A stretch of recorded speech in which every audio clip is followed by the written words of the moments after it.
প্রবল চাপে গ্যাজেট প্রকাশের ডেডলাইন ঘোষণা। মহার্ঘ ভাতা থাকবে কর্মচারীদের জন্য 4,000 টাকা ও কর্মকর্তাদের জন্য 8,000 টাকা।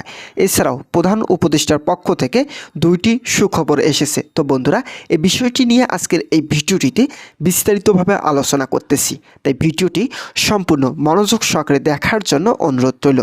এবং যারা যারা এখন পর্যন্ত আমাদের এই চ্যানেলে নতুন সদস্য রয়েছেন তাদেরকে চ্যানেলটি সাবস্ক্রাইব করে পাশে থাকার বেল আইকনটি অল করে রাখার জন্য অনুরোধ রইল। তো বন্ধুরা, প্রধান উপদেষ্টা কর্মচারীদের আন্দোলনে চাপ অনুভব করায় বেতন বৃদ্ধির জন্য চূড়ান্ত সিদ্ধান্ত নেন। একই সঙ্গে প্রধান উপদেষ্টা নতুন দুইটি সুখবর দিয়েছেন এবং যে ডেডলাইন ঘোষণা করা হয়েছে সেই তারিখ অনুযায়ী প্রধান উপদেষ্টা সকল কিছু বাস্তবায়ন করেছেন। তো বন্ধুরা, এছাড়াও আজ সকাল সরকারি চাকরিজীবীরা সকাল থেকে প্রবল আন্দোলনে নামেন। সংগঠক ভিত্তিক দাবিগুলো ভিন্ন হলেও আগামী 31 জানুয়ারির মধ্যেই তাদের বেতন বৃদ্ধির গ্যাজেট প্রকাশে দাবি জানানো হয়। এই দাবিগুলোকে প্রধান উপদেষ্টা প্রশংসনীয় বলে তুলনা করেন। প্রধান উপদেষ্টা বলেন, আমরা যথাসাধ্য চেষ্টা করেছি আগামী নির্বাচনের আগেই সকল কার্যক্রম শেষ করব, কেননা আগামী 12ই ফেব্রুয়ারি নির্বাচন অনুষ্ঠিত হতে যাচ্ছে, যার ফলে কোনো ধরনের অহেতুক সমস্যা যাতে সৃষ্টি না হয় সেই দিকগুলো বিবেচনা করে বেতন বৃদ্ধি করার বিষয়ে সিদ্ধান্ত নেওয়া হয়েছে। তো বন্ধুরা, ভিডিওটি চলাকালীন সময়ে এখন পর্যন্ত যারা যারা আমাদের এই চ্যানেলে নতুন সদস্য রয়েছেন তাদেরকে চ্যানেলটি সাবস্ক্রাইব করে পাশে থাকা বেল আইকনটি অল করে দেওয়ার জন্য অনুরোধ রইল। তো বন্ধুরা, এর মধ্যেই আজ শুক্রবার হয় সরকারি চাকরিজীবীরা আন্দোলনে নামেন। তাদের আন্দোলনের ফলে বেতন বৃদ্ধির বিষয়গুলো আরও ফুটে ওঠে। অর্থ উপদেষ্টা বলেন, বেতন বৃদ্ধির জন্য আন্দোলন করার বিষয়টি প্রবল চাপ সৃষ্টি করেছে।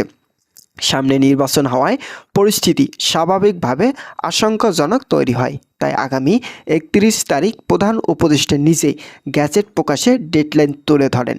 শেষ পর্যন্ত গতকাল সন্ধ্যার দিকে একটি বৈঠক অনুষ্ঠিত হয়। সেই বৈঠকে উপস্থিত ছিলেন পে কমিশনের চেয়ারম্যান জাকির আহমেদ খান। অর্থ উপদেষ্টা ও প্রধান উপদেষ্টা নিজেই সভাপতিত্ব করেন। তিনি বলেন, আগামী নির্বাচন ঘনিয়ে আসায় এই সরকার মেয়াদে খুবই কম, তাই কোনো ধরনের সহিংসতা ছাড়াই বেতন বৃদ্ধি করার মাধ্যমে আর্থিক উন্নয়ন শক্তিশালী করা হবে। তো বন্ধুরা, এছাড়াও প্রধান উপদেষ্টার নেতৃত্বে দুইটি সুখবর এসেছে। প্রথম সুখবরটি হলো, এই সরকারের আমলেই শতভাগ পেনশন সুবিধা কার্যকর করা হবে, কেননা পেনশন সুবিধা বৃদ্ধির বিষয়টি নিয়ে ইতিমধ্যে কয়েক দফায় দফায় আন্দোলন করেছেন সরকারি কর্মচারী ফোরামের একাধিক সদস্য। তাই শেষ পর্যন্ত এই বিষয়টি বাস্তবায়ন করার মধ্য দিয়ে অবসর চাকরিজীবীদের বেতন বৃদ্ধির সুবিধা তৈরি করা হবে। বিশেষ করে প্রধান উপদেষ্টা গত ভাষণে বলেছেন, সরকারি চাকরিজীবীদের মেয়াদ 5 বছর হওয়া উচিত।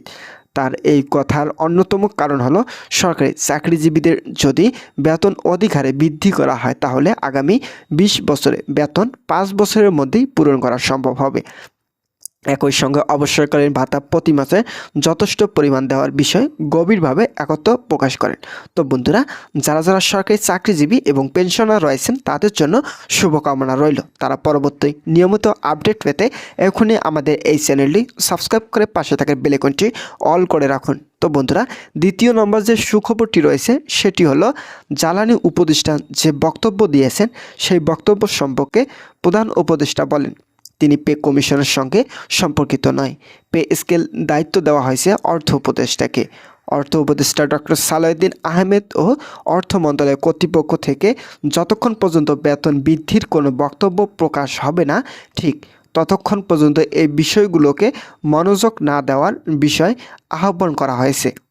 একই সঙ্গে তিনি বলেন, বেতন বৃদ্ধি করা হলে সরকারি চাকরিজীবীরা অধিক হারে লাভবান হবেন, তবে দেশের অর্থনৈতিক ও বাজার দরের বিষয়গুলো নিয়ন্ত্রণ রাখাই হবে বড় চ্যালেঞ্জ। তো বন্ধুরা, এদিকে 2025 সালে প্রাথমিক দিকে মহার্ঘ ভাতার বৃদ্ধির বিষয়টি নিয়ে প্রধান উপদেষ্টা সজাগ থাকলেও শেষ পর্যন্ত এই বিষয়টি বাতিল করে সরাসরি বেতন বৃদ্ধির বিষয়ে ইতিবাচক ধারণা আসে। তবে এখন যেহেতু অন্তর্বর্তী সময়ের মধ্যেই পূর্ণ বেতন কাঠামো বাস্তবায়ন করা সম্ভব নয়, তাই স্বাভাবিকভাবে পূর্ণ বেতন কাঠামো বাস্তবায়ন না হওয়া পর্যন্ত সরকারি চাকরিজীবীরা পাবেন 2 ভাগে মহার্ঘ ভাতা বৃদ্ধির সুবিধা। যারা সরকারি কর্মচারী আছেন তাদের জন্য সর্বনিম্ন 4,000 টাকা মহার্ঘ ভাতায় বৃদ্ধি করা হবে। একই সঙ্গে প্রথম থেকে 10ম গ্রেডের চাকরিজীবীদের জন্য থাকছে 8,000 টাকা পর্যন্ত মহার্ঘ ভাতার বৃদ্ধি সুবিধা। তো বন্ধুরা, ভিডিওটি এই মুহূর্ত পর্যন্ত এসেও যারা এখন পর্যন্ত আমাদের এই চ্যানেলে নতুন সদস্য রয়েছেন তাদেরকে চ্যানেলটি সাবস্ক্রাইব করে পাশে থাকা বেল আইকনটি অল করে দেওয়ার জন্য অনুরোধ রইল।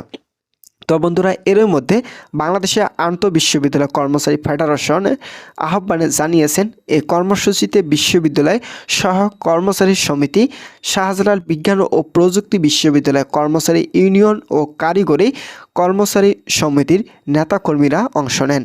সমাবেশে শাহজালাল বিজ্ঞান ও প্রযুক্তি বিশ্ববিদ্যালয় কর্মচারী ইউনিয়নের সাবেক সভাপতি মোহাম্মদ তাজুল ইসলাম বলেন, নবম পে স্কেল বাস্তবায়নের বিষয়ে সরকার কমিটি গঠন করে প্রতিবেদন গ্রহণ করেছেন, অথচ এখন বলা হচ্ছে পে স্কেল দেওয়া হবে না।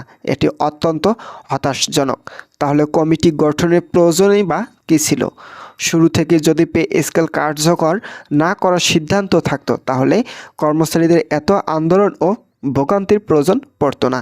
তিনি আরও বলেন, পে স্কেল ঘোষণা দেওয়ার পর থেকেই বাজার দর লাগামহীনভাবে বেড়েছে, কিন্তু আজও তা কার্যকর হয়নি। এতে কর্মচারীরা চরম আর্থিক সংকটে পড়েছেন। আমরা জোরালোভাবে দাবি জানাচ্ছি আগামী 31 জানুয়ারির মধ্যেই পে স্কেল কার্যকর করতে হবে, অন্যথায় আন্তঃবিশ্ববিদ্যালয় কর্মচারী ফেডারেশনের যে কর্মসূচি ঘোষণা করবে শাহজালাল বিজ্ঞান ও প্রযুক্তি বিশ্ববিদ্যালয়ের কর্মচারীরাও তা বাস্তবায়ন করবে। এর মধ্যে কর্মচারী ফোরামের সদস্যরা তুলে ধরেছেন, নবম পে স্কেল প্রজ্ঞাপন জারি না হলে সরকারি কর্মচারীদের পক্ষে পরিবার নিয়ে বেঁচে থাকা কঠিন হবে। পে স্কেল জারি না করলে কমিশন গঠন করে রাষ্ট্রীয় অর্থের অপচয় কেন হলো? তো বন্ধুরা, এছাড়াও আমরা আগামী 4 ফেব্রুয়ারির মধ্যে নবম পে স্কেল প্রজ্ঞাপন জারি না করা হলে 5 ফেব্রুয়ারি সারা দেশ সকল জেলায় মানববন্ধন কর্মসূচি পালন করা হবে বলে জানানো হয়েছে। তো বন্ধুরা, এই বিষয়টি নিয়ে আজকের এই ভিডিওটিতে বিস্তারিতভাবে আলোচনা করলাম।